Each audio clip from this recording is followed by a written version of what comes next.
Hi, I'm Dan Whittaker. Today I'm going to give you a rundown of a student's golf swing. Here on the left hand side is the original, is Chris. He is off +2 handicap here in the UK, and we're going to show you the importance of making sure that the arms and the upper body move is matching one another in the backswing, and how having the right elbow in front of the body with the correct hip turn makes such a big difference to the move.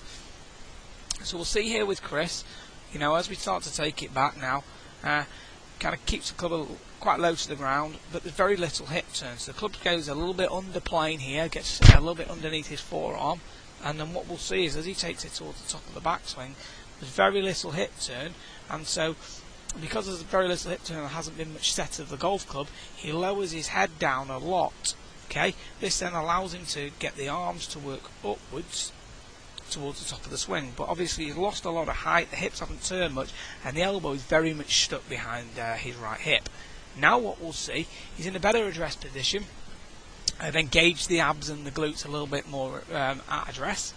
Now what we then see is, from this first move, we'll see how he turns the body away in one piece, and now the golf club can set properly.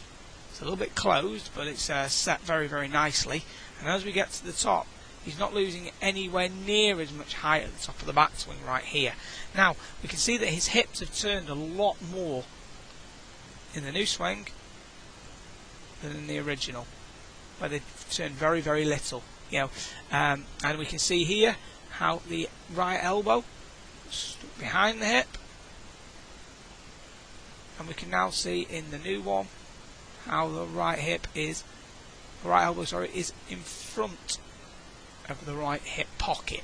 So what this led to is, on the old one, the right elbow would tend to get trapped behind the body, and it would lead to his arms being very stuck coming down right here.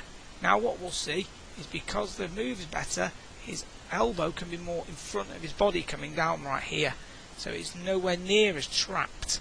Okay, so this gives more space into impact, where the foot doesn't have to explode off the floor as much. Whereas here, with that trapped elbow, he has to chase it through. One other thing that's noticeable is, obviously before, because he lost so much height and didn't set the golf club properly, he was a bit bowed in the wrist, whereas now, got a bit of cup in that wrist at the top. So he's in a much different position at the top, which then allows him to find space on the way down.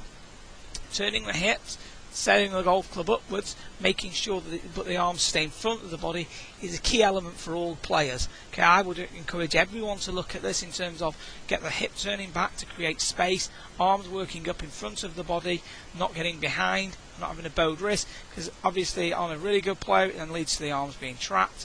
On a higher handicapper, this would lead to the arms having to work over, probably creating a slight over the top move on the way down, and therefore having to use the hands through the golf ball in order to square the face.